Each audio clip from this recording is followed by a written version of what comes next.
When certain politicians and the media use the term muscular liberalism, that's just another word for racism and Islamophobia. This stance on Islam has led them into primary schools to ascertain why young girls wear the hijab, as it could be interpreted as a sexualization of these young girls. I say shame on Ofsted for victimizing young girls, for choosing to wear religious articles of clothing. There is no such measure made for other religions or other articles of religious wear. This stance has other ramifications. It signals to the British public and emboldens groups such as EDL, BNP and other fascist and racist groups that women are oppressed by Islam, are made insubordinate to the men that supposedly forced them to wear it, and that it is the job of the British state to liberate us. We reject this imperialistic saviour thinking.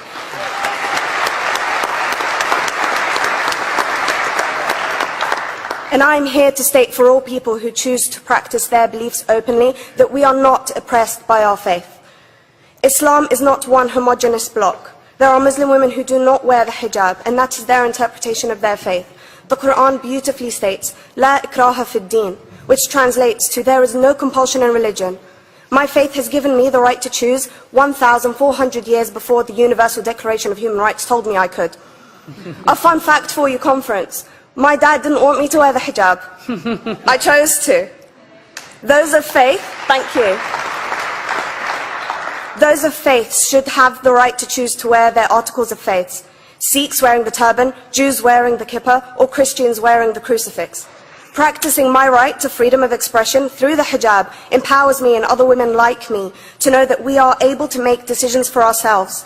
Through the hijab, women like me feel empowered to overcome the social expectations of sexualization that is relevant and has currently resulted in many cases of anxiety and worse. I can speak for myself and others like me. At school, I was able to focus more on the thoughts that were running through my mind than how good I looked to the world. The NUT has supported a woman's right to choose when it comes to pregnancy. I want conference to support my right to wear the hijab.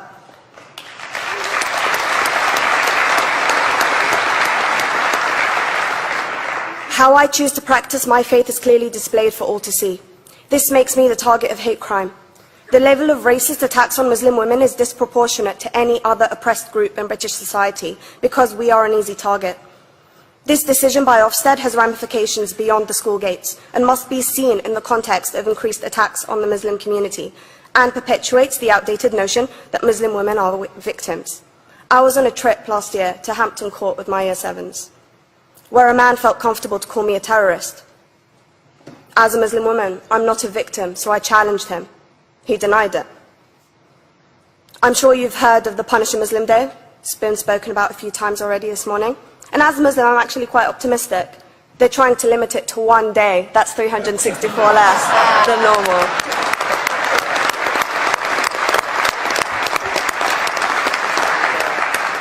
But let's be clear, conference.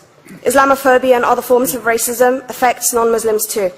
If we don't challenge this stance as a collective, we may turn into a society like France, where women are forced by the law to choose between their faith and their education, their faith and their right to work in the public sector, their faith and their right to enjoy a day out by the seaside with their families. I want to end by stating that I came to this country as an 8-year-old refugee. We are Palestinians, forced out of our land in 1948. We lived in third world conditions, similar to those in Calais for 60 years. Here, I received the support I needed to study law at university and become a secondary school citizenship and PSHE teacher and a school rep. An injury to one is an injury to all, and I want to thank the Union for its stance on all oppressed groups, in particular mine, Palestine. Thank you, Latifah.